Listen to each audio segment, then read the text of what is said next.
Bienvenidos a un nuevo seminario de la facultad y que en esta ocasión tenemos a la doctora Raquel Galeán, que ella es co-investigadora con la profesora Carolina, así que ella escribe proyectos Fondesit ganadores, así que son de los buenos. Usted es de la facultad, son de los buenos y usted está aquí, es parte de la facultad, así que muy bienvenida. Muchísimas gracias. Oiga, quiero hacer dos comentarios cortitos.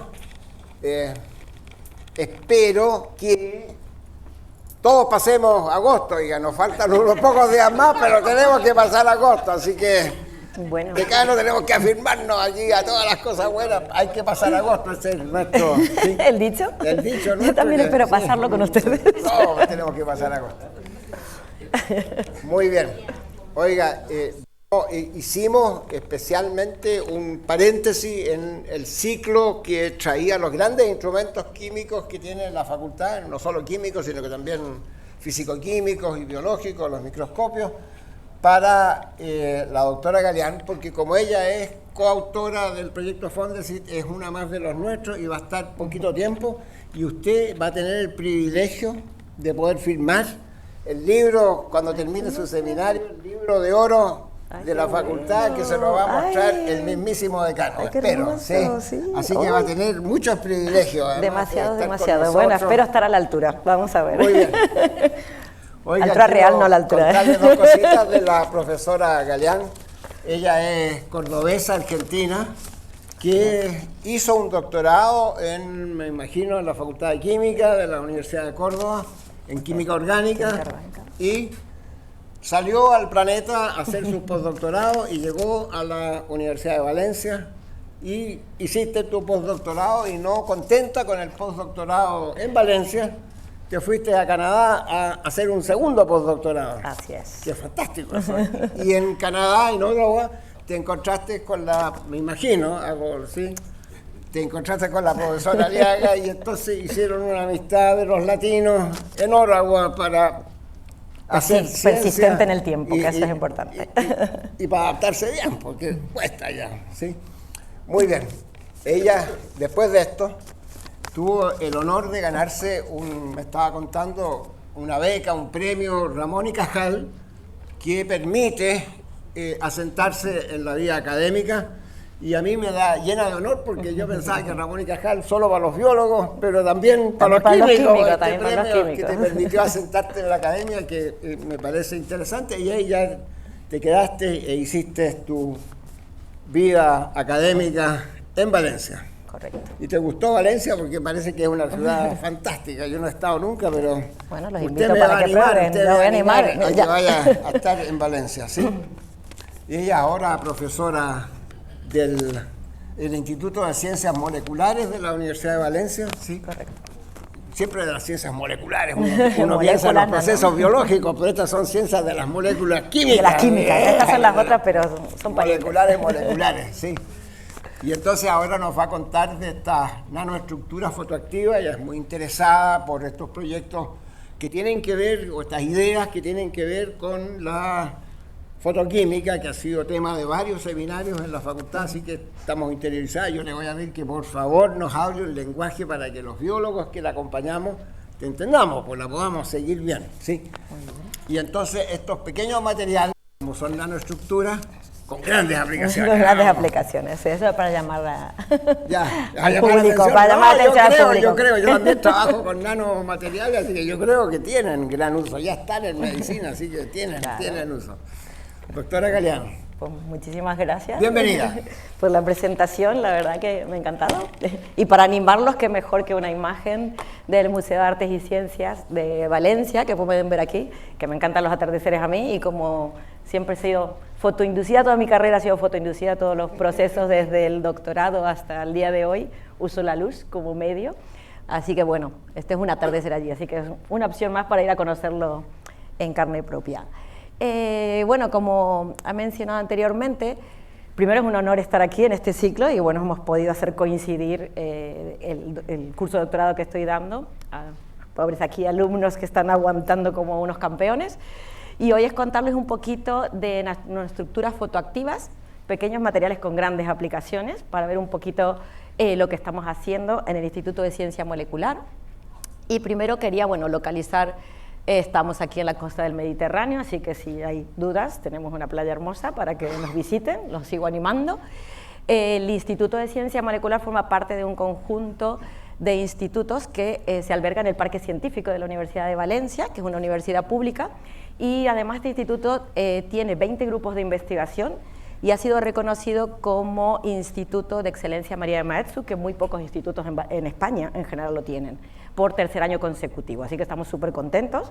Y se estudian diferentes tipos, no solo de materiales, sino también de moléculas, magnetismo, hay grupos de biología, físicos, grupos de químicos teóricos, o sea que es multidisciplinar. Dentro de este instituto estamos en el grupo de reactividad fotoquímica y inicialmente era más de pura química orgánica y fotoquímica y bueno, después de mi estancia en Canadá, introduje el tema de los nanomateriales en nuestro grupo. Así que motivado por lo pequeñito, no sé si era una cuestión de tamaño, pero hoy espero convencerlos que el tamaño es súper importante, pero no es lo único para que estos materiales puedan tener diversas aplicaciones. A ver si avanzamos. Esperar que por ahí. No sé si está por ahí. Hemos tenido algún problema con el. Ahí sí, vale. Bueno, me voy poniendo aquí que igual estoy más cerca. Sí, vale. ¿Por qué es interesante el tema de los nanomateriales? Porque lo pequeño es diferente y aparecen nuevas propiedades que en la macroescala no existen.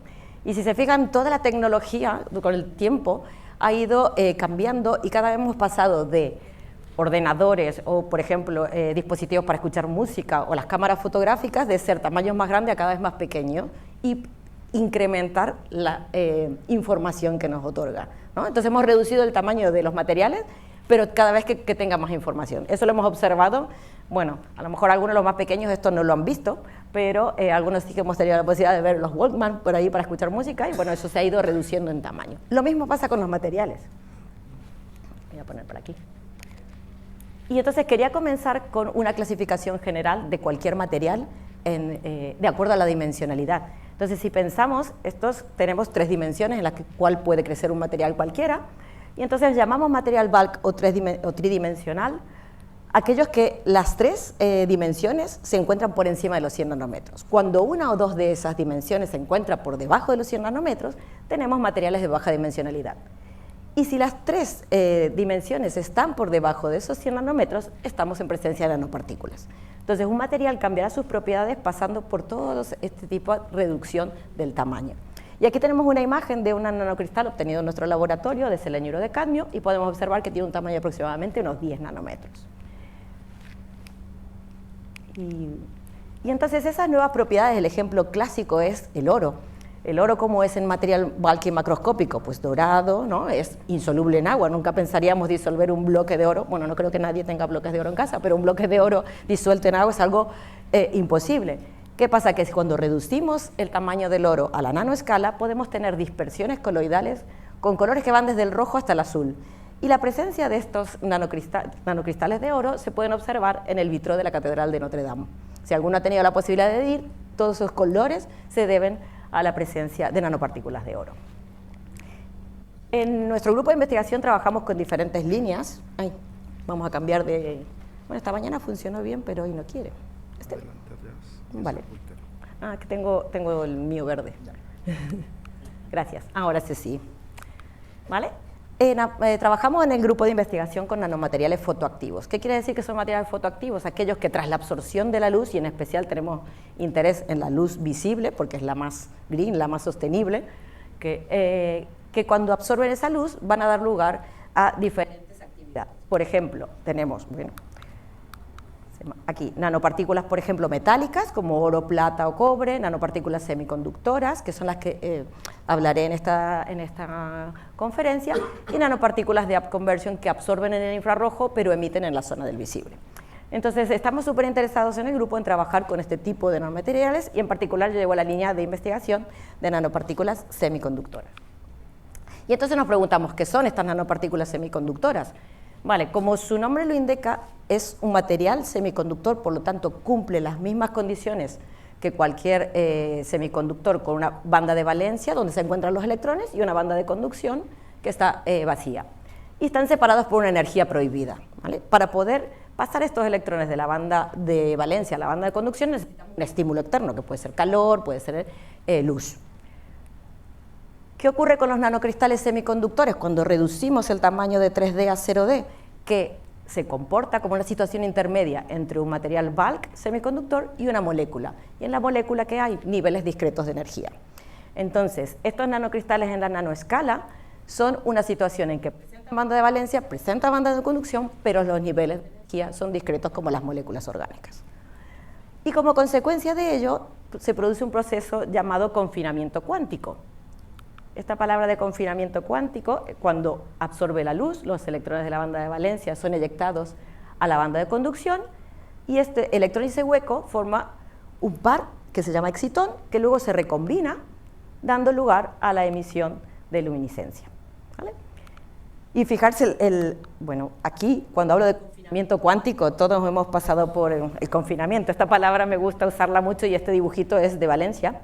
La gente, bueno, como estaba confinado en un espacio reducido, ¿no? Aparecía, bueno, disfrazada por las ventanas y era la forma de animarse en la época del COVID. Entonces uso mucho esta imagen porque ese electrón y ese hueco están confinados en un espacio nanométrico, por tanto se encuentran y como consecuencia de ese confinamiento dan lugar a la recombinación y por tanto a la emisión de luz. Entonces, un material semiconductor en escala 3D absorbe la luz pero no emite. Un material semiconductor nanocristalino pequeñito emite y esa emisión depende del tamaño. Y entonces vemos que dependiendo del diámetro del nanocristal tendremos diferentes propiedades ópticas y electrónicas de un nanocristal. Además tiene una serie de ventajas respecto a las moléculas orgánicas, que tienen mayor estabilidad frente a la luz, coeficiente de absorción molar, es decir, con poquito que absorban, con poquita concentración absorben mucho, tienen una emisión, un rendimiento cuántico de emisión muy elevado y son con tiempos de vida más largos, ¿vale? Las aplicaciones generales en donde podemos encontrar estos materiales semiconductores y el más conocido es el dióxido de titanio. Si alguna vez se fijan y leen las letras pequeñas de los protectores solares, muchos de ellos están formados por nanopartículas de dióxido de titanio. ¿Por qué? Porque tiene la capacidad de absorber esa luz ultravioleta, que es la que es dañina para nuestro cuerpo y de la que nos tenemos que cuidar porque si no cuidamos la capa de ozono, esos rayos atraviesan la luz y son las que llegan a nuestra piel y pueden producir fotoalergias, por ejemplo. Entonces, ese material se utiliza como protector solar químico por absorción de esos rayos ultravioletas. Pero aquellos que dependen de los colores, como los calcogenuros metálicos, fijarse que dependiendo del diámetro tienen diferente emisión. Entonces, inyectando en un ratoncito, no hay pruebas, porque como llevan cadmio no hay pruebas, pero los ratoncitos que no se pueden quejar, sí que han sido inyectados por nanopartículas de 3 diámetros diferentes y podemos ver cómo la coloración de los 3 diámetros permite localizar diferentes células target en el animalito. Luego, si combinamos, por ejemplo, dióxido de titanio con nanopartículas de plata, se pueden crear materiales que repelen el agua, como en materiales deportivos, como zapatillas, camisetas de un grupo de fútbol de Valencia que también las utiliza. O sea, que no sudan. Bueno, sudan, pero se repele. Eso es bueno. En esta diapositiva quiero un poco resumir todas esas aplicaciones que han llegado a realizarse con estos nanocristales semiconductores. Fijarse, esta es una imagen que hicimos de nanopartículas sintetizadas en nuestro laboratorio. Esta es una imagen de microscopía SEM, donde podemos ver la morfología que tienen y los diferentes colores, que van a ser diferentes diámetros. Que es interesante que han llegado a utilizarse como celdas solares. En el caso del telururo de cadmio, han llegado, la más conocida es a la tecnología de la televisión. Hoy les contaba también a los estudiantes, si se han fijado alguna vez, Samsung fue la empresa que invirtió en estos nanomateriales y si alguna vez se fijaron que pone QLED TV, son dispositivos de televisión formados por nanopartículas semiconductoras de quantum dot. Como el cadmio es tóxico, pues no se usó cadmio, se usó indio en su lugar. Y es el responsable de los colores y de la alta definición y evidentemente del precio que sale una televisión de quantum dot en lugar de ser basadas en moléculas orgánicas. ¿Qué es lo interesante? Que debido a la alta definición y a la pureza del color, pues los colores son más parecidos a la realidad y por eso tiene gran salida este tipo de televisiones. Se pueden utilizar para diagnóstico de imagen, como sensores, para preparar nuevos nanohíbridos. Y lo más interesante es que la síntesis y el uso de estos nanocristales ha recibido el Premio Nobel de Química en 2023. Esta es una charla que dio hace 2 años el profesor Bawendi en uno de los congresos que asistimos, y bueno, fue compartido este premio y nos da un reflejo de la creación de estos nanomateriales, ¿vale?, que han dado lugar a ese premio Nobel. Pero bueno, estos ligandos, sí que va bien estas nanopartículas, para poder ser dispersadas y poder utilizarse tanto como en medios biológicos como en reacciones químicas, necesitan ser dispersables, necesitan formar una dispersión coloidal. Probablemente conozcan esta dispersión coloidal, me contaron por allí que alguno la conoce. Entonces tenemos, por ejemplo, el gas disperso en ese líquido, como pueden ser diferentes tipos, por ejemplo, de cervezas. Vale, vamos a hacer una dispersión coloidal ahora de nuestro nanocristal. Entonces, imaginarse esta pelotita como si fuera una pelotita de tenis, está rodeada de ligandos orgánicos, que son los que le van a otorgar esa dispersión coloidal. ¿Y qué es importante en esos ligandos? Que tiene un grupo de anclaje a la superficie, y en el otro extremo puede ser un grupo funcional, y están separados por un espaciador. Entonces, esos ligandos orgánicos confinan a la nanopartícula cuando yo la sintetizo en la nanoescala, pero les permite dispersarse en agua si va a ser una aplicación biológica, o en un medio orgánico si lo voy a usar para alguna aplicación en síntesis orgánica, ¿vale? Aquí en esta diapositiva les resumo un poco el tipo de aplicaciones que he realizado durante los primeros años. La primera síntesis que realicé de Quantum Dot fue durante mi estancia en Canadá, al final de la segunda estancia, en 2006, hace tiempo atrás, hace mucho tiempo atrás. Y entonces, cuando me incorporo como Ramón y Cajal al laboratorio, empezamos trabajando con estos Quantum Dot. Y queríamos, como teníamos la base de la fotoquímica, y esto es un poco de mensaje para los más pequeños, ¿no?, de cada etapa de nuestra vida científica vamos aprendiendo diferentes ramas de la química, y cómo la combinación de ellas pues, puede dar lugar a una nueva línea de investigación. Y entonces aquí lo que hicimos, esos grupos funcionales, fuimos utilizando diferentes cromóforos orgánicos para funcionalizar la superficie de estos nanocristales y aplicarlos principalmente como sensores. Entonces, en este primer ejemplo, imaginarse esa pelotita chiquitita del tamaño nanométrico, toda esa superficie la funcionalizamos con moléculas que tenían un grupo ketoprofeno al final. El ketoprofeno les sonará, ¿no?, como antiinflamatorio, y tiene un núcleo que es la benzofenona. Entonces, el primer ejemplo aquí fue utilizar esta benzofenona, tiene una interacción muy grande con cavidades como las ciclodectrinas, que son macrociclos que pueden formar complejos Huésped receptor. Entonces, lo que hicimos fue crear un sistema supramolecular en el cual esa ciclodectrina estaba funcionalizada con esta molécula que cancelaba o suprimía la fluorescencia del nanocristal. Entonces teníamos un sistema, como está en este dibujito, un sistema OFF de sensor. ¿Qué pasa? Que cuando le agregábamos una molécula que reaccionaba mejor en esa cavidad, quitaba el ketoprofeno del camino y entonces se liberaba y volvía la luminiscencia de la nanopartícula. Entonces teníamos un sensor apagado-encendido, off-on, que permitía detectar diferentes moléculas orgánicas. Todo en la nanoescala. El siguiente ejemplo fue funcionalizar nanopartículas con derivados de aminoácidos, y en este caso la interacción se producía por el anillo del azufre, por ejemplo, y por el oxígeno. Y podíamos detectar diferentes antiinflamatorios y poder obtener un reconocimiento quiral, RS, de diferentes antiinflamatorios, como el ibuprofeno, que también lo conocerán mucho porque lo consumimos bastante. Y otro ejemplo también es funcionalizarlos con moléculas que en la superficie son capaces de interaccionar entre sí. Esta molécula se llama pireno, y fijarse que aquí tengo una nanopartícula con, imaginarse, cientos de ligandos que tienen esta molécula al final. Pero como la concentración local de esas moléculas es tan grande, al final esta molécula se encuentra con otra y da lugar a una nueva especie que se llama oxímero.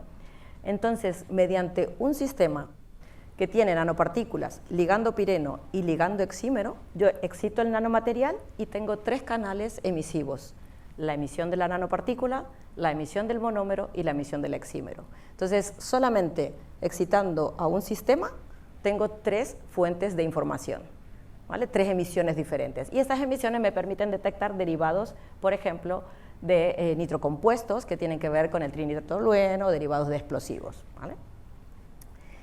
El otro ejemplo es incorporarlo en organogeles y entonces nos permite tener organogeles con propiedades emisivas. ¿Vale? Más recientemente habíamos aprendido de estos quantum dots, nos hemos movido a otro tipo de nanomateriales. No sé cuán familiares están con este material que se llama perovskitas, a lo mejor lo hayan escuchado, está más relacionado con la fotovoltaica, pero les quiero introducir que la perovskita se conoce como aquellos materiales cuya estructura cristalina se asemeja al titanato de calcio. La perovskita fue descubierta, si se fijan, en 1839 por un ruso, Perovsky, de ahí viene su nombre, pero realmente no fue hasta 2009 cuando Miyazaki en Japón descubrió que este material tenía la capacidad de absorber de manera extraordinaria la luz solar y se usó el primer ejemplo en una aplicación como en una celda solar y podía ser capaz de convertir la energía solar en electricidad con un porcentaje muy bajito, pero fue el primer ejemplo y fue ahí donde fue un boom en el tema de las perovskitas y sus estudios ahora alcanzan, han incrementado de manera exponencial el número de publicaciones que hay utilizando estas perovskitas. Y la base es que están formadas, fijarse, por un metal M divalente, generalmente es plomo, hexacoordinado por haluros de diferentes naturalezas y en la cajita, en las esquinas de la celda unidad, se encuentra el otro metal que puede ser de naturaleza orgánica o inorgánica. ¿Qué es lo interesante de estas perovskitas? Que con el mismo material, solamente cambiando el haluro de aquí, que está aquí, puede ser cloro, bromo, yodo, fijarse que podemos ir del color azul al rojo. Si le pongo cloro, emiten en el azul. Si le pongo bromo, emiten en el verde. Y si le pongo yodo, emiten en el rojo. El mismo material, con 3 composiciones diferentes, nos permite tener todos los colores del arco iris. Entonces, la versatilidad de este material, claro, ha impulsado las publicaciones de manera extraordinaria. Y además de la fotovoltaica, se pueden utilizar para LED y más recientemente en fotocatálisis, que son los ejemplitos que les quiero contar. Uy, que voy muy rápido. Me voy para atrás. No sé si han visto alguna vez, pero este es un gráfico de la eficiencia de las celdas solares con todos los materiales que han aparecido en la historia hasta la actualidad. Y si se fijan, los quantum dot de teleruro de cadmio, por ejemplo, que sería esta curvita verde con el amarillo, empezó en 1976 con un 8% de conversión de luz en electricidad y ha crecido de manera lenta, llegando más o menos hasta los 23 a la actualidad. Las perovskitas aparecen recién certificadas por este laboratorio que está en Estados Unidos, esto es de Gratzel, en el EPF, y en fijarse que en 2012 crecen de manera extraordinaria y ya superan a los quantum dot. O sea, es el material que más rápido ha crecido en la historia de la fotovoltaica. Y entonces está alcanzando ahora valores de mayores al 26% y es bastante competitivo con el silicio. Entonces, por eso es un gran interés en este material. Y bueno, nosotros también queríamos participar de esta investigación, nos llamó la atención. Otra de las aplicaciones que tienen es esta tecnología LED, porque son muy emisivos, y aquí simplemente quería compararles cómo la eficiencia de transmisión LED en función también del tiempo, inicialmente se utilizaban moléculas orgánicas, ¿vale? Los OLED, probablemente les suena, televisiones OLED también existen. Y fijarse cómo una medida muy simple del ancho de banda de la intensidad de la electroluminiscencia en un complejo de iridio, por ejemplo, es de unos 40 nanómetros. Ese ancho de banda me está dando información de cuán puro es el color de ese material.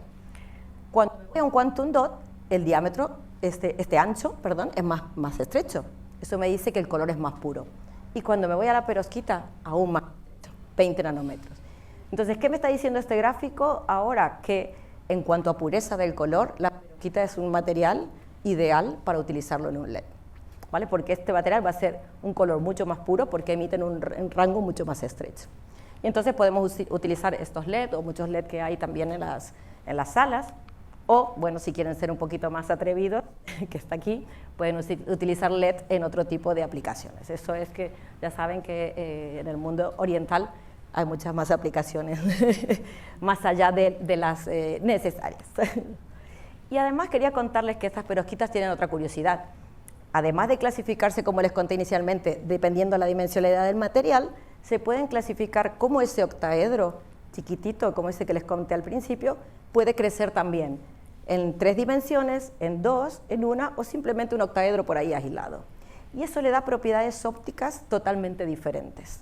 Entonces puedo modular esas propiedades con la naturaleza del haluro, cloro, bromo, yodo, para que emitan desde el azul hasta el rojo, o puedo crear una red cristalina de diferentes dimensionalidades y eso me va a cambiar también las propiedades ópticas. Entonces, tienen una amplia gama de estudios, hay mucho por hacer con estos materiales, y aquí contarles que la primera nanopartícula de perovskita que se hizo en el mundo, en 2012, fue utilizando una plantilla.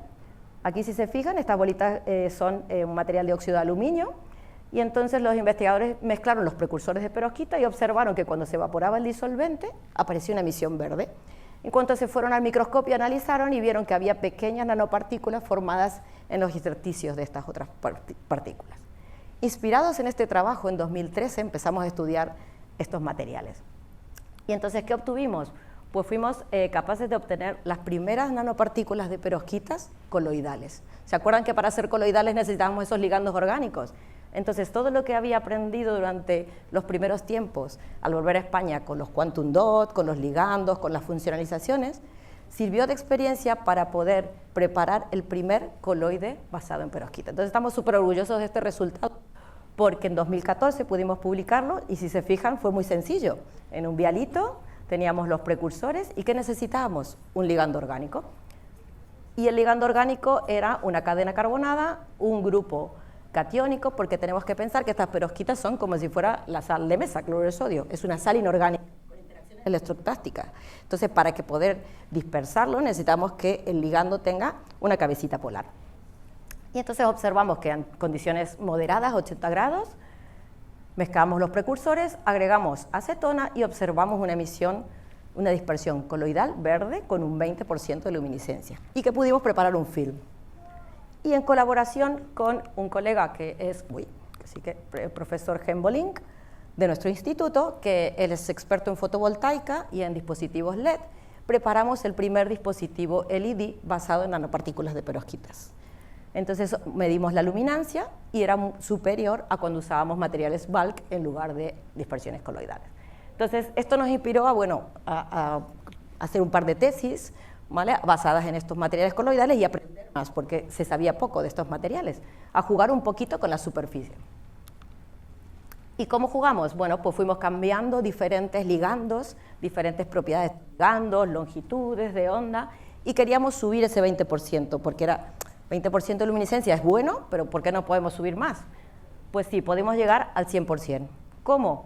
Pues cambiando de este ligando que era de cadena larga a fijarse este ligando que es un adamantilamonio, que es como si fuera una bolita, ¿vale? Entonces la forma de este ligando pasivaba perfectamente la superficie del nanocristal y conseguimos emisiones de prácticamente el 100%. Así que también estábamos súper contentos con el resultado, y lo curioso que este ligando también forma complejos Weber-receptor. ¿Con quién? Con este tipo de macrociclos cucurbituriles, que cuando se unen, lo que hace es, este ligando, si agregamos el cucurbituril, formaba un complejo Weber-receptor en la superficie, y hacía que en contacto con el agua, esto es una dispersión en tolueno, y aquí hay un poquito de agua. Entonces nos podemos fijar que cuando tenemos el complejo Weber-receptor, después de 2 horas, pierde un poquito el color, pero si no tiene el macrociclo, lo pierde completamente. Con lo cual, ese complejo Weber-receptor hace que el agua difunda menos y no nos desarme la perovskita, porque claro, no todo lo que brilla es oro, ¿no? Entonces la perovskita es fantástica, emite muy bien, tiene mucho juego, pero al final es una sal y se desarma cuando toca el agua, o disolventes muy polares. Entonces hay muchísimo trabajo por hacer por incrementar la estabilidad de estos materiales, ¿vale? Y eso nos está dando también ideas locas para poder también probar, igual aquí, cómo podemos estabilizar esa perovskita. Entonces una de ellas es formar complejos Weber-receptor, y luego observamos que también con este tipo de ligandos se podían formar films de hasta casi 300 nanómetros, que era muy interesante para aplicaciones en dispositivos. Luego observamos que si en lugar de ligandos orgánicos usábamos un catión como el potasio, ¿vale?, que era chiquitito, veíamos que también aumentaba la conductividad, porque si lo que queremos es que absorba la luz y que la carga que genere la transporte, necesitamos que sea conductor. Entonces, una opción era que reemplazar, porque si tenemos cadenas carbonadas, pues va a hacer que la conducción sea menor. Entonces, ¿cómo podemos hacer que aumente? Pues vamos a reducirlo usando cationes pequeñitos, ¿vale? Y nos funcionó que eran más conductores. Luego pudimos conseguir crear nanoplatelets de perovskitas de bromuro de metilamonio, y que tenían esta forma, y fijarse, conseguimos emisiones ahora del 90%. Y pudimos cambiar también y jugar con el haluro, y entonces tenemos nanoplatelets que emiten desde el azul hasta el rojo, ¿vale? Pero ¿qué pasa si cambio la dimensionalidad? ¿Se acuerdan que les comenté recién que las perovskitas tenían una particularidad? Además de clasificarse en función de la dimensión en el espacio, es como ese octaedro crecía también en el espacio. Entonces, si en lugar de tener un material 3D, tengo un material 2D, donde solamente hay de alto 2 octaedros, o sea, imaginarse muy, muy pequeñitos, pero crecen a 100 nanómetros, imagínate como si fuera una hoja de papel, y la altura son 2 octaedros, pues tiene una emisión en el azul, porque está confinado en esa dimensión. Entonces conseguimos obtener nanoplatelet con una emisión moderada que emitía en 430, que es una zona muy interesante para poder crear LED que emitan en el azul, que hay muy pocos en el mercado. Y luego, jugando con este tipo de estructuras, conseguimos hacer nanosheets, que se llaman, es decir, como si fuera una hoja ahora más grande, pero conservando solamente los 2 octaedros. Y entonces, si se fijan, este sería un esquema, solamente mide 1,2 nanómetros.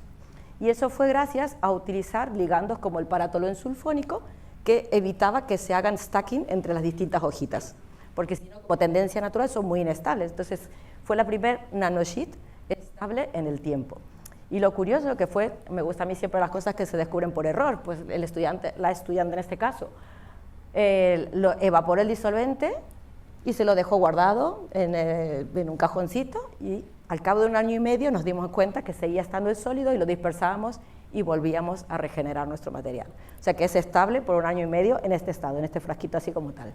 Así que, y solamente poder tener 2D es de los poquitos ejemplos que hay que hemos conseguido incrementar la estabilidad gracias a que a jugar con esos ligandos orgánicos. La química de superficie que tienen estos nanomateriales es increíble, y como moléculas hay muchas, da para mucho jugo.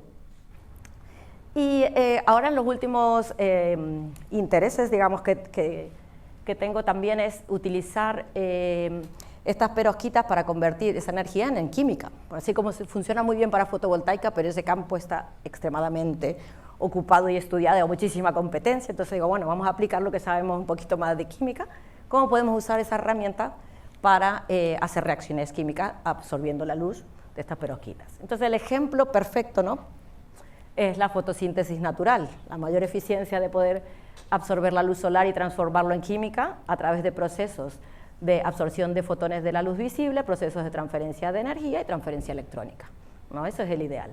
Y sabemos que el espectro solar tiene principalmente la contribución de la luz visible. Perfecto, nuestras perovskitas absorben en esa zona, justo en la zona del visible.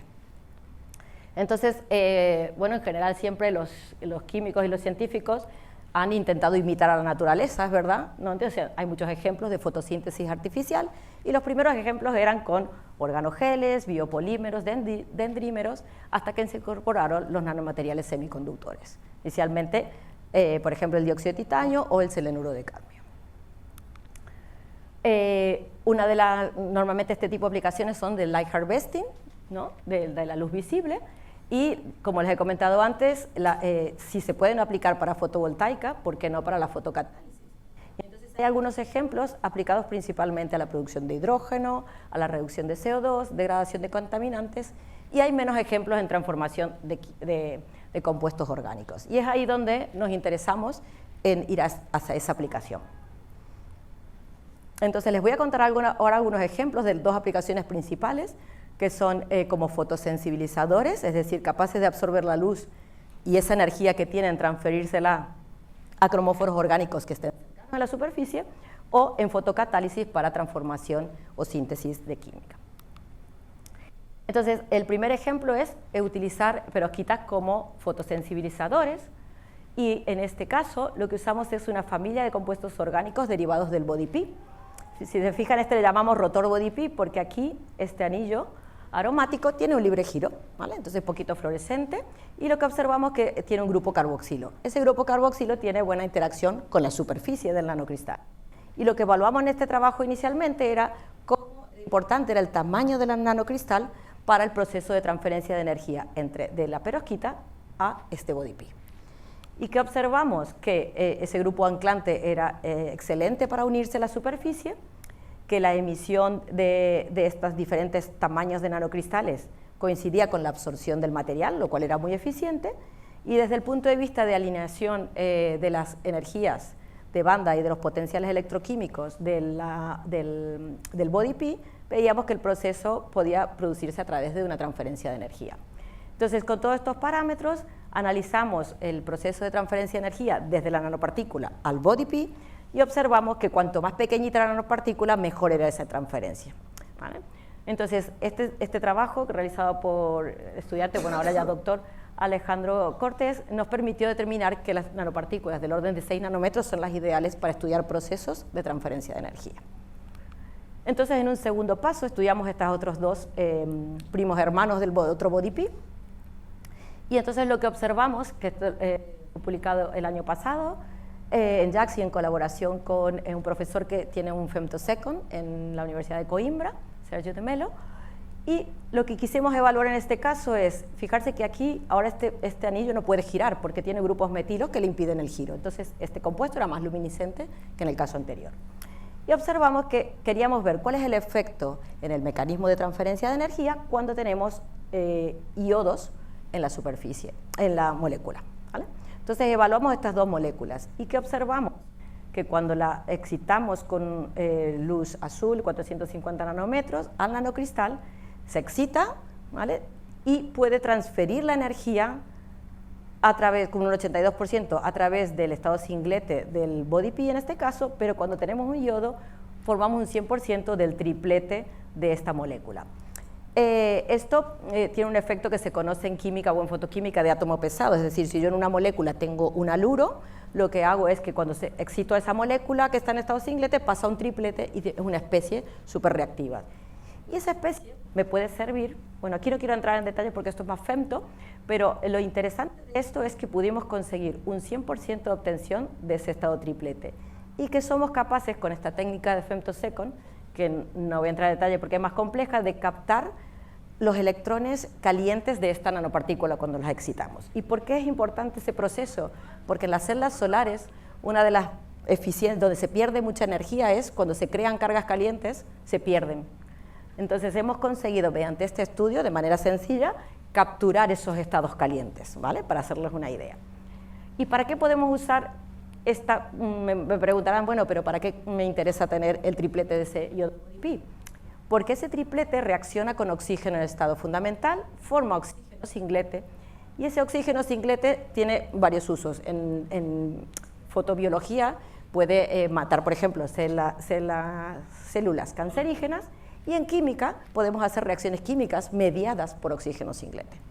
Entonces, fijarse que conseguimos demostrar uno de los primeros ejemplos también de usar un nanocristal funcionalizado con ese body P y utilizarlo como fotocatalizador para esta transformación química de alfa-terpineno a ascaridol. ¿Qué necesitamos? Perovskita funcionalizada con el body P, luz y oxígeno, y podemos conseguir esta transformación. Entonces, de una manera muy sencilla pudimos demostrar cómo estos nanohíbridos podrían utilizarse para fotocatálisis orgánica. Otro de los ejemplos más recientes estamos ahora jugando con varias moléculas en la superficie, como pueden ser las talocianinas, que también tienen la capacidad de formar estados singletes y tripletes, pero lo interesante de esto aquí, que les quiero comentar, es que la talocianina en disolución tiende a aglomerarse, pero cuando lo pongo sobre la superficie del nanocristal, gracias a los ligandos orgánicos se separan, y entonces tener este nanohíbrido me permite recuperar las propiedades características de la talocianina como monómeros, cuando no están agregadas, ¿vale? Y otro ejemplo más reciente es con estos derivados de perilendimidas, donde hemos conseguido en este nanohíbrido tener una transferencia de carga entre la perovskita y el material del orden de los microsegundos. Y se preguntarán, bueno, ¿y para qué quiero algo que viva tanto? Porque si quiero transportar la carga en una celda solar, tiene que vivir mucho para que ese transporte sea eficiente. Entonces, si bien estamos haciendo una química más básica, la queremos extrapolar y en un futuro estamos trabajando para ver si lo podemos incorporar en dispositivos de celdas solares o electroluminiscentes. Y simplemente comentarles que en el caso de síntesis orgánica nos interesa sintetizar estas moléculas con enlaces carbono-carbono porque son la base de una serie de moléculas que se utilizan para sintetizar diferentes drogas, que suena mal decir drogas activas, pero bueno, se llaman así, ¿no? Que tienen diferentes usos antitumorales, antimicrobiales, entre todos. Y entonces, el poder usar la luz y un nanomaterial para una síntesis nos reduciría en términos energéticos y en coste, ¿vale? Entonces, una prueba de que podemos sintetizar estos nuevos compuestos carbono-carbono es a partir del bromuro de bencilo sintetizar este enlace carbono-carbono. ¿Qué necesitamos? Luz visible, nanopartículas, y en este caso fueron 48 horas. Es verdad que el tiempo fue más largo, pero usamos solo luz, no necesitamos darle calor. Y aquí comparamos la eficiencia entre una perovskita basada en plomo y una libre de plomo. Porque claro, preguntarán, bueno, pero el plomo tiene su toxicidad, bueno, hay ciertos reglamentos, ¿no?, en Europa también de qué cantidad se puede utilizar, pero de momento las cantidades que se utilizan, incluso para las celdas solares, están permitidas. Pero aquí vimos la eficiencia. Entonces, si comparamos estos dos trabajos, quería comentarles aquí la importancia de esos ligandos orgánicos que les insisto tanto en la superficie de la nanopartícula. ¿Por qué? Porque en términos energéticos, esta reacción para cesio-plomo-bromo 3 no era termodinámicamente favorecida, pero gracias a la presencia de ligandos orgánicos, el sustrato estaba atrapado por esos ligandos y entonces estaba lo suficientemente cerca para recibir el electrón que se formaba en la perovskita. Entonces formaba el intermedio y dio lugar al enlace carbono-carbono. Entonces pudimos demostrar la importancia de la química de superficie para poder realizar una reacción fotocatalítica que termodinámicamente no era viable.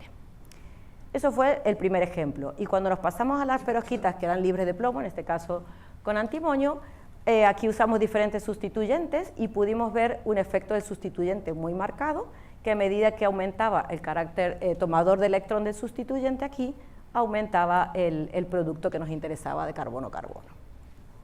Y siguiendo en comparación con estos dos materiales, ¿vale? Aquí tenemos la estructura cristalina, pero bueno, tampoco los voy a marear con la estructura cristalina, simplemente para que vean que la estequiometría es diferente, ¿vale?, cuando cambiamos la naturaleza del catión.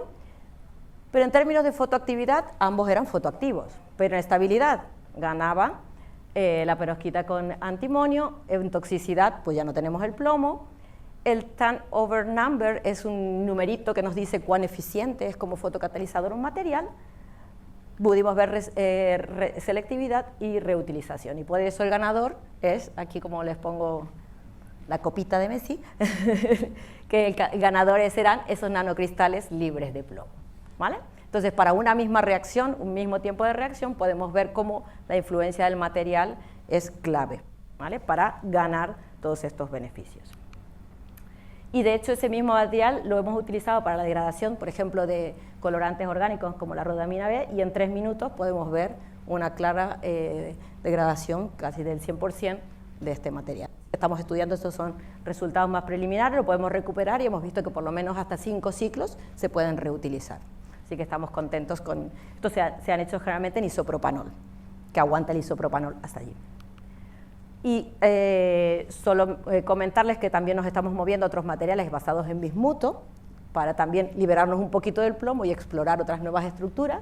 Y fijarse que esto fue en colaboración con el Instituto Italiano de Tecnología, con el profesor Libero Mana, y en la estancia de una de sus estudiantes en nuestro laboratorio, y podemos ver cómo estas nanorod fueron creciendo y formando estas especies de campanitas. Además, justo ya estaba en Navidad, así que participamos en un concurso navideño de microscopía, y podemos ver que se formaban como campanitas. Bueno, este material basado en bismuto metálico con calcoaluro, también fue muy eficiente para la degradación de esta molécula de rodamina B.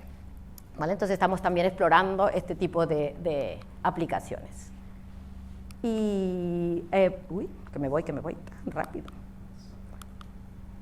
Como conclusión de esto, que bueno, sé que es un tema nuevo, diferente, pero bueno, por lo menos quería darles un pantallazo de lo que se está haciendo con este tipo de nanomateriales y que hay mucho juego, y a nivel de resumen comentarles que hemos conseguido demostrar que esas perovskitas funcionan como buenos fotosensibilizadores que pueden ser capaces de transferir la energía o el electrón o el hueco y dar lugar a nuevos procesos que se pueden utilizar como fotocatalizadores mediados por luz visible, y que las más prometedoras como materiales son las libres de plomo, ¿vale?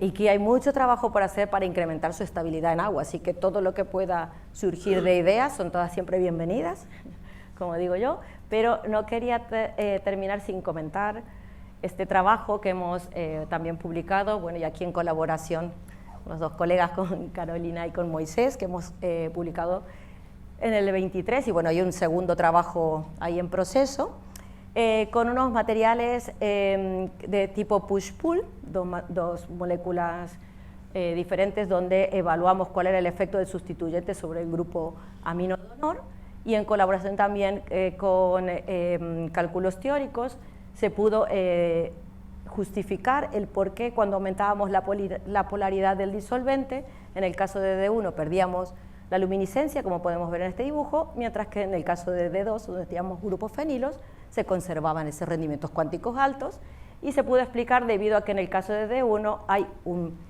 libre giro, una twisted, ¿no? Una torsión en el ángulo en el grupo amino, que creaba un estado que hacía que se perdiera la luminiscencia muy fácil a medida que aumentaba la polaridad disolvente, y ese estado estaba impedido cuando teníamos grupos fenilos por impedimento estérico. Entonces, bueno, hay mucho juego en estas moléculas, la verdad que son hermosas, las he estudiado Alejandro allí, aquí han participado varios, Iván, Matías, Pablo, hay gente, llevamos aquí nuestro corazoncito chileno también en este paper, y bueno, tenemos otro en proceso, y esperamos que surjan más también, y más ideas. Y la idea también es si estos sistemas podrían incorporarse a celdas solares y combinarlas con las perovskitas como capaces de absorber la luz. A ver, ¿o va muy rápido o no va? Ahora, bueno, también agradecer a las colaboraciones, este grupo de investigación, bueno, esta es de ayer, esta es reciente, que fue tomada aquí por Carolina, cuando estábamos en la práctica del curso de doctorado, que hemos estado estudiando un poquito las propiedades fotofísicas de moléculas orgánicas, y hoy veremos la de nanomateriales. Y bueno, agradecer que estoy aquí, bueno, gracias al proyecto que está enmarcado en el fortalecimiento institucional, bueno, con este código, y también con DECID, que está agradecido aquí también por el grant de Carolina. Y bueno, estas son también sin financiación no podemos hacer mucho camino, entonces, bueno, hay que agradecer también a la financiación europea. Estamos ahora embarcándonos también en un nuevo proyecto europeo donde hay diferentes grupos de investigación, tanto de Italia, de Inglaterra y de Portugal, para ver si podemos encontrar actividad antimicrobiana en este tipo de nanomateriales, y yo me estoy moviendo también un poquito a semiconductores basados en carbono para que sean más biocompatibles, ¿no? Porque, como les he dicho antes, las perovskitas tienen mucho futuro, pero hay mucho todavía, como el tema de la toxicidad, cambiándonos a otro nivel, o que sean biocompatibles, porque si se desarman en agua no puedo llegar a esa aplicación final, ¿no? Entonces, enfocados principalmente en la aplicación de convertir la energía en química, ¿vale? Ese sería el objetivo principal, y bueno, mucho trabajo por hacer todavía queda, y los invito a que vengan a visitarme, quien se anime a cruzar el charco. Y bueno, espero no haberlos ahí, los habré mareado con muchos colorcitos, pero bueno, era un poquito la idea de darles un pantallazo general de lo que estamos haciendo en la Universidad de Valencia. ¿Vale? Eso es todo. Gracias.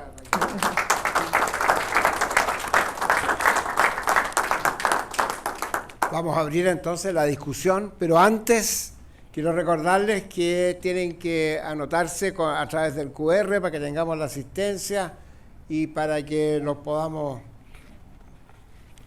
hacer las estadísticas correspondientes. Queda abierta entonces, Raquel, junto con agradecerte tu trabajo, para que hagamos discusión. Señores profesores, todos los fotoquímicos. Los fotoquímicos están asustados. Tan bonitas. ¿Sí? Los fotoquímicos están asustados. Lo dejaste con la boca cerrada, todo. ¿Tú quieres preguntar? ¿Alguien tiene algún comentario, alguna pregunta? ¿Sí? Hola Raquel, Bueno. felicitarla por su presentación.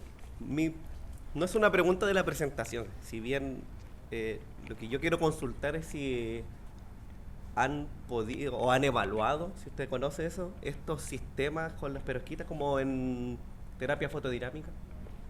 En terapia fotodinámica aún no, sí que en lo que es basado en perovskita, porque el tema de la biocompatibilización es el problema que tenemos. O sea, sí que forman oxígeno singlete, Sí. pero para poder incorporar en una célula es donde ahí es un poco más tricky, porque piensa que con su estructura cristalina es como si fuera realmente cloruro de sodio. Claro. En el momento que toca algo polar, se vuelve productos de partida.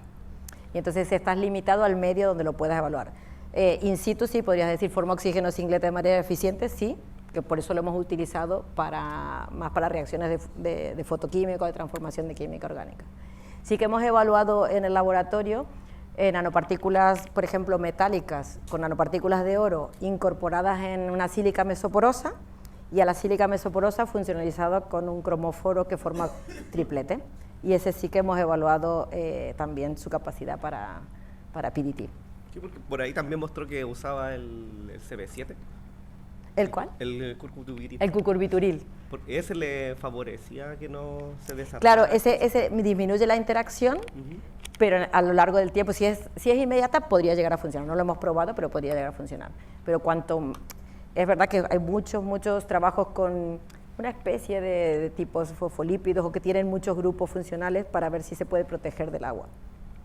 ¿Vale? O sea que hay horas de laboratorio todavía para hacer. Muchas gracias. Sí. ¿Más preguntas, comentarios? Sí, Jorge. Oye, qué fascinante ver la cantidad de colaboraciones que tiene con distintos laboratorios en Europa, pero también en América. Así que felicito, claro. Ese es un ejemplo para todos nosotros, cómo tener esta escala de colaboraciones cada vez mayor. Raquel, muchas gracias por la fascinante presentación. Gracias. Quisiera hacer una consulta respecto de en la parte de los funcionalización de los nanocristales, ¿cierto? Que tenían distintas estrategias de anclaje. Al respecto de mi consulta siento que se sabe muy bien que especialmente en estructuras el tipo de anclaje de este tipo de moléculas, cual uno quiere darles la funcionalidad, afectan notablemente la superficie del material sobre el cual el material que se está modificando, ¿cierto? Los niveles de Fermi se ven muy afectados por el tipo de anclaje, por la fortaleza de esto. Por ejemplo, si es un tiol, o si es un autoensamble, o si es a través de otra reacción química. Mi pregunta es esa, y dado que, digamos, en el nanocristal tenemos por así decirlo, una estructura electrónica híbrida, tenemos valencia y tenemos bandas y tenemos niveles de energía en los niveles frontera de donde va a haber especialmente para reacciones de transferencia electrónica. ¿Cómo han visualizado ese aspecto? Sí, mira, en el caso de los quantum dot, a ver si veo alguna más general.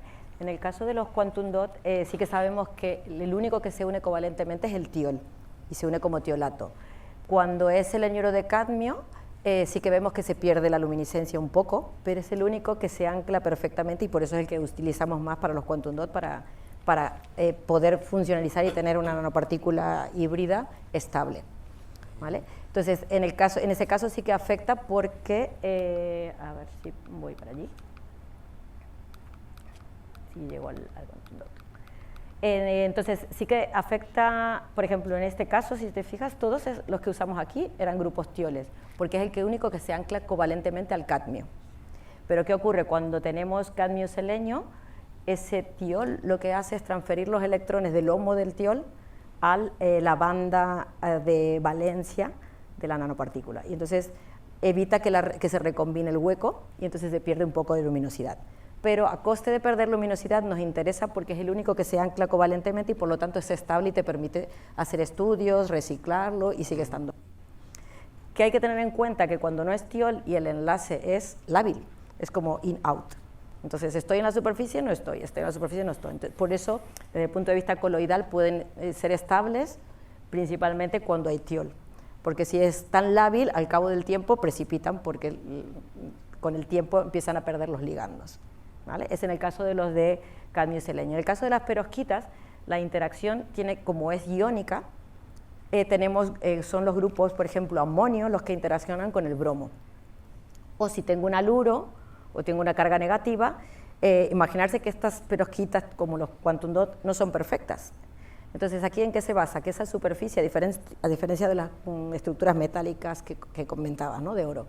En el caso de estos semiconductores, tenemos que pensar, si tenemos cadmio selenio, puede haber que un selenio, cuando sea sintetizado, no está. Eso crea un defecto de superficie, como si fuera capaz de atrapar las cargas que se generan cuando absorben la luz, ¿vale? Ese es el efecto que tiene. Entonces, si yo le pongo un ligando que cure ese defecto, ¿vale?, incremento sus propiedades luminiscentes, porque estoy evitando, aquí es más que nada cómo puedo o no atrapar esas cargas, cómo esos defectos crean diferentes niveles de energía capaz de atrapar esas cargas. En eso se basa este tipo de semiconductores. Y en el caso de las perovskitas, al ser cristalino, como tengo el bromuro, por ejemplo, suele haber muchos de vacancy de alide, se llaman, son bromuros que están huecos, y entonces el grupo carboxílico es el que mejor funciona para funcionalizar la superficie nanocristal, porque ocupa ese hueco vacío del bromo que no se ha quedado en la síntesis. Entonces la forma de la visualización es un poquito diferente al tratamiento con las nanopartículas metálicas. Gracias. Nada.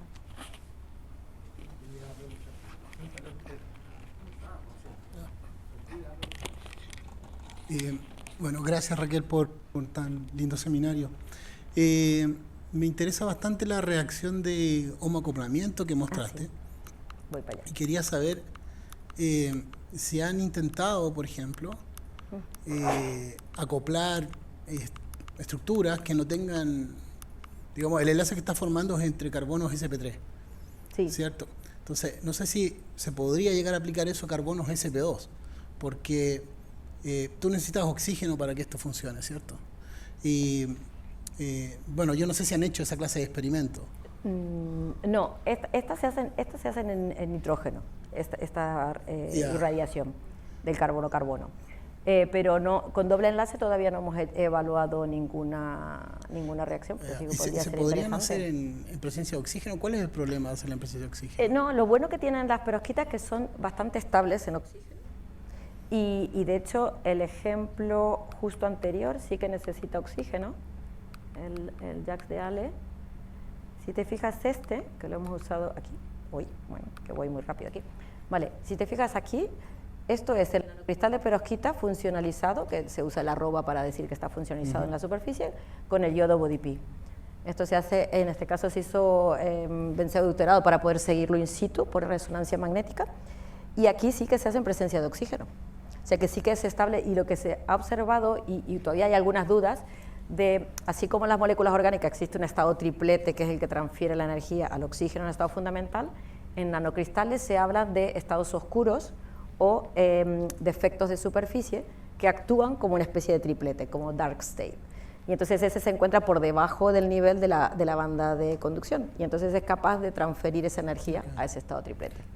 Entonces sí que se puede usar irradiando oxígeno. Eso porque, por ejemplo, es bien conocido que los ácidos borónicos dimerizan en presencia de oxígeno singlete y en presencia de distintos metales.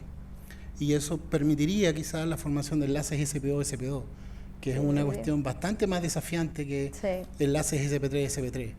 Y quizás sería incluso más verde que usar los catalizadores típicos que se usan para eso. Claro. Bueno, no sé. Sí, como reacción.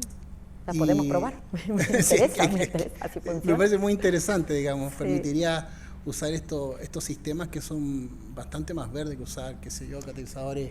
Sí, con ácidos borónicos fosfinados y cosas así. Claro. Ya. Y tenía una consulta respecto de los diferentes tipos de espaciadores que tú usas en algunas de tus estructuras. Me imagino que por tiempo no comentaste eso, pero me llama la atención que hay algunos espaciadores que tienen insaturaciones, otros no. Tenías uno que tenías un fenileno, en otro caso eran solamente cadenas alquiladas. ¿Hay alguna injerencia sobre las propiedades de la...? Sí, a ver, sí que hemos encontrado que, por ejemplo, en cadenas carbonadas, lineales, o por ejemplo pueden ser lineales como una octil, o el que se usa más ahora es el ácido oleico y la oleilamina, que tiene un doble enlace. ¿no? Y que están como cis. Entonces se forman como si fueran C y van recubriendo la superficie del nanocristal. Que es importante que además del largo de cadena, el grupo que se ancle. Eso es lo que es clave. La longitud de cadena parece ser que 8 es como el número ideal. 8, 6 es el que le funciona bien. Más largas duran menos tiempo, pero funcionan. Más cortas precipitan. Eso sí que hemos evaluado de 4, de 6, de 8, de 16 y de 18. Entonces más o menos hemos observado esa dependencia. Y luego, por ejemplo, lo que nos sorprendió fue que por la forma así cuasi esférica que tiene el adamantilo, funcionó perfecto para pasivar la superficie. Y le da como la distancia lo suficiente para ser estables y alcanzar un 100% de emisión. O sea, eso nos sorprendió muchísimo. Y entonces pasamos, porque claro, siempre nos quedaba la duda de, claro, cuanto más larga es la cadena, pues al final transfieres, por más que generes carga, no las transfieres, porque no se pueden transferir a través de una cadena carbonada. Entonces siempre estamos ahí en la de qué podemos jugar en ese ligando para que facilite tanto sus propiedades emisivas como propiedades de transporte. Pero las que más se usan por la síntesis tradicional es ácido oleico y oleilamina, los dos con dobles enlaces. Y al final tienes el amonio y el carboxílico. Al tener los dos, interaccionan, tienes amonio y carboxílico y cada uno interacciona el amonio con el bromo y el carboxílico con el cesio. Okay.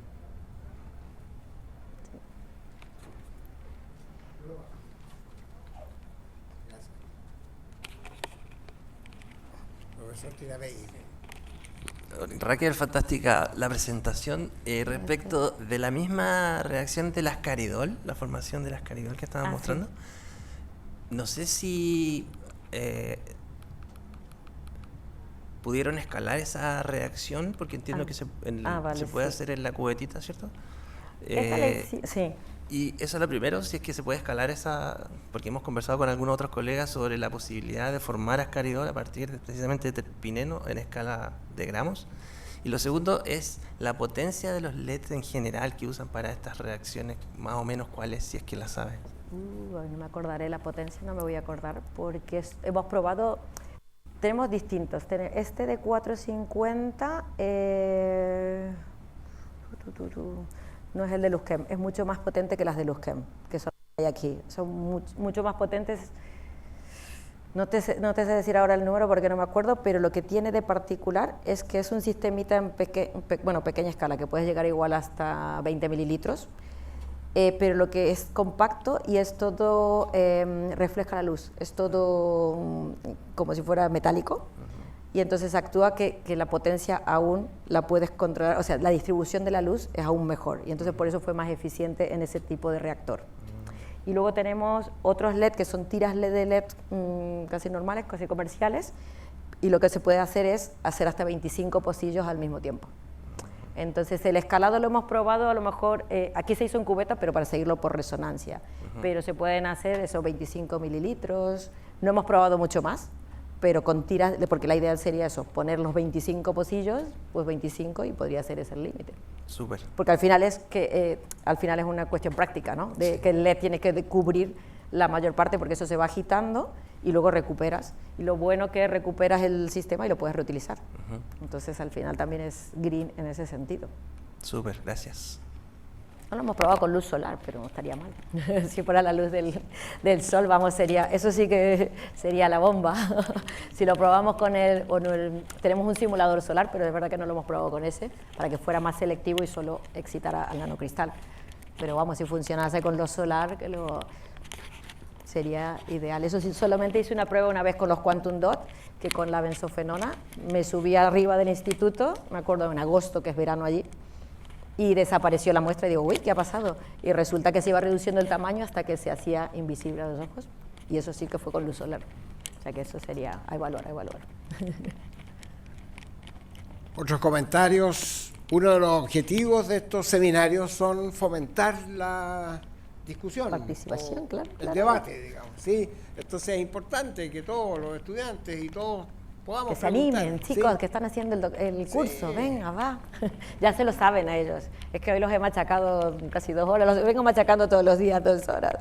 Oye, doctora, Pobre- una pregunta de una ignorante como yo. ¿Y hay efectos estereoquímicos relacionados con esta transferencia de energía? ¿Cambia el tema si usa isómeros? Estamos en ello, estamos preparando qué cromóforo poner y anclar a la superficie para ver si podemos tener reacciones estereoselectivas. Es una de las... hay muy poco, si no, es decir, menos de 10 papers puede haber en perovskitas con eso. Entonces es un área como más delicada, donde los... Claro, el área de los materiales es curiosa porque al final tienes inorgánicos, porque al final son materiales inorgánicos, pero hay orgánicos que nos interesa a lo mejor más la parte de síntesis, el bio que quiere hacerlo más compatible para poder probar las células. Entonces hay una dispersión de gente importante, pero es lo que hace interesante, ¿no? La multidisciplinaridad en el área.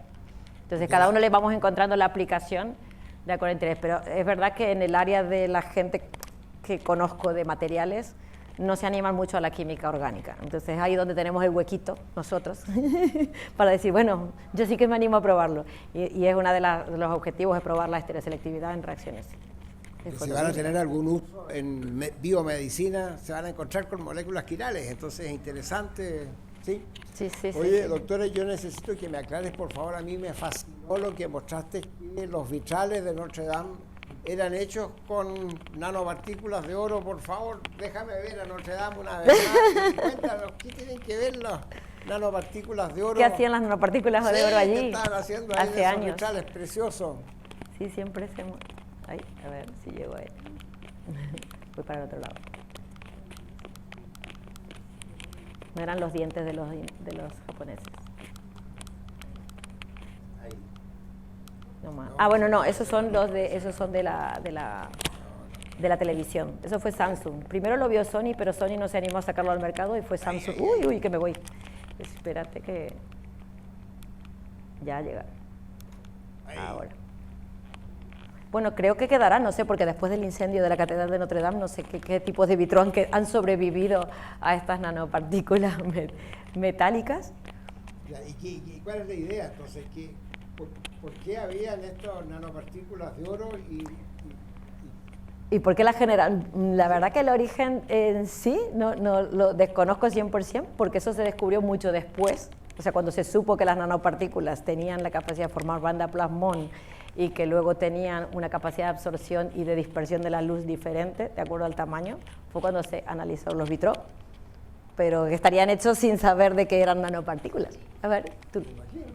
O la de copa de Copernicus, sí. Una vez conversando, dentro de la misma ignorancia, no más Con Tito. que puedo tener, pero un pedacito de conocimiento ahí, una vez conversando con Tito, precisamente acerca de esto, cuando estábamos en el 2005 recién con el tema de las nanopartículas, salió este tema del Notre Dame. Pasa que las iglesias góticas, sobre todo, pintaban su parte de sus esculturas, las imágenes con oro metálico. Pero al introducir, pasar la luz a través de estos cristales, la interacción de la luz con el metal levantaba estas nanopartículas y se depositaban ahí en estos vidrios. Entonces, el registro de los vidrios que están ahí, que son rojos, azules, tal como dijo Raquel, dependiendo del tamaño, absorben el rojo o el morado o el azul en ese rango, dependiendo del tamaño de la nanopartícula, y lo que hay ahí es depósito de nanopartículas de oro producidas por esta interacción de la luz solar con el oro metálico, y que iba ahí a depositar. Y bueno, estos tipos descubrieron eso, que irradiando luz sobre oro metálico les colorizaba el cristal de manera muy artesanal. Y muy lo pequeñitas, producían, claro. lo que no sabían de que estaban produciendo nanopartículas, pero era eso. Que era de oro. Estas nanopartículas son a posteriori.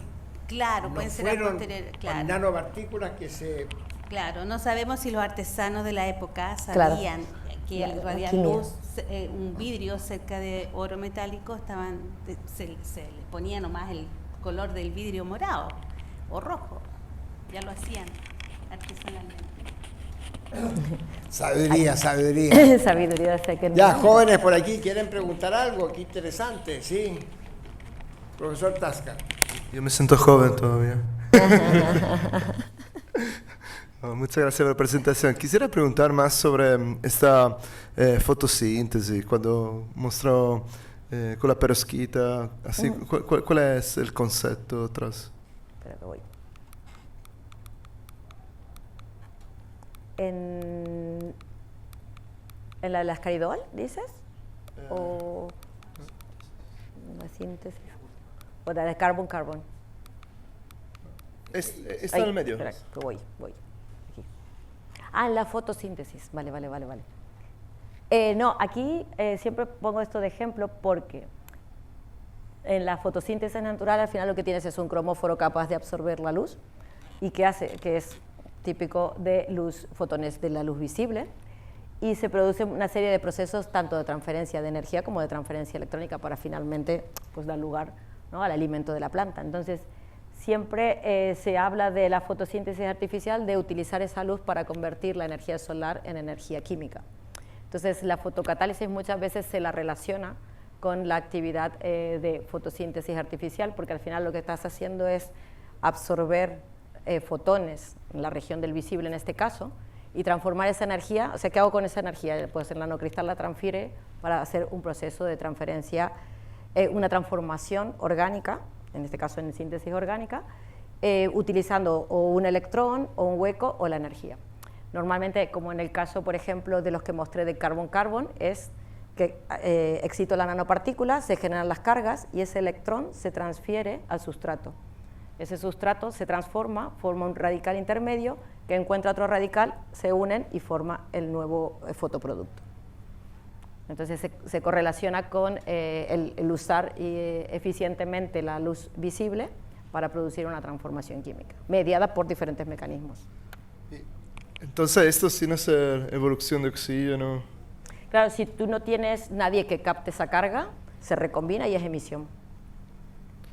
¿Vale? Entonces, normalmente, claro, todo esto, cuando hablamos de nanocristales, se han resaltado siempre sus propiedades emisivas, pero realmente cuando uno estoy generando cargas, entonces esas cargas pueden interaccionar, y eso lo hacen a través de captación. Si yo tengo un aceptor de electrón que esté ubicado desde el punto de vista energético por debajo y acepto el electrón, puedo transformarme. Y entonces de eso se basa, por ejemplo, la fotocatálisis mediada por transferencia electrónica, que fue el caso de la formación de los fotoproductos de carbon-carbon.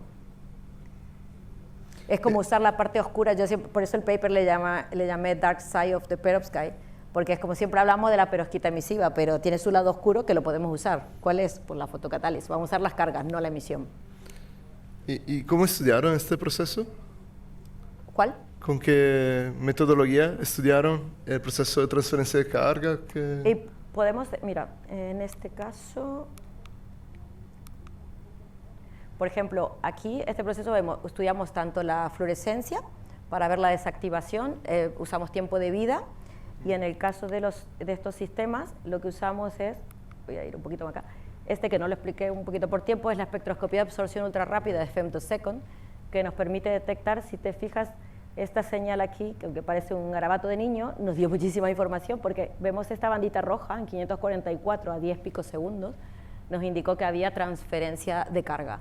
Y entonces pudimos identificar, y luego comparándola con cálculos teóricos, se pudo identificar que se estaba formando el catión radical del body P. Entonces, todos los estudios mecanísticos siempre están en toda la ventana temporal, desde nanosecond hasta femtosecond. Y microsegundos si tenemos triplete. Entonces usamos tanto fluorescencia en estado estacionario como fluorescencia resuelta en el tiempo, en toda esa ventanita de tiempo, para ver, una vez que excito el material, ¿qué le pasa? Se forman cargas calientes, las puedo capturar, vale, cuando se relajan esas cargas calientes puedo estudiarlo por fluorescencia tradicional, pero todo lo que pase antes necesito una herramienta que sea ultra rápida, que es el femtosecond. Y ahí, como en Valencia no tenemos femtosecond, es cuando, bueno, pues mi estudiante Alejandro ha viajado por medio mundo buscando femtosecond, porque hay muchos proyectos que permiten movilidad a los estudiantes, y entonces estuvo con James Darrant, que está en UK, estuvo con Gouldy en Alemania, y también pudo ir a Portugal con Sergio D'Amelio, que pudo hacer estas medidas. Entonces, al final, porque muchas veces es decir, ¿qué pasa antes, ¿no?, de que vea yo el resultado? Porque yo lo que veo es un quenching, pero si quiero ir al mecanismo, en este tipo de procesos son muy rápidos, entonces tengo que usar técnicas específicas para ello. Perfecto, muchas gracias. Muy bien. ¿No hay más preguntas? Entonces, doctora, dos cositas tengo que... La primera es que la facultad te tiene un pequeño regalito, junto con agradecerte tu venida y agradecerte el seminario. Todos te damos las gracias y un pequeño regalito de la facultad. Sí. Muchas gracias. Y ahora, como invitada especial, queremos que nos firmes el libro de oro. Una que nano se llama, invitada soy. Que fue inaugurado muy recientemente por un coterráneo tuyo. ¡Ay, qué emoción! Así que vas a poder firmar. ¿Cuántas cosas? Vas a poder firmar el libro de la facultad. No sé si pones algo, pones un saludo, pones un agradecimiento, en fin, todo suyo ahora. Ay, cuánta presión, cuántas cámaras. ¿Aquí de este lado o de este lado?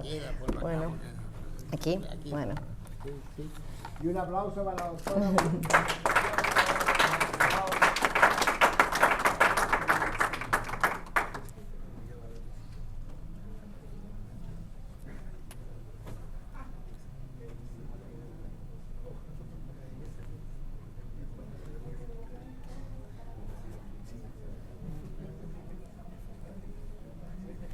Sabes que los argentinos escribimos y hablamos mucho.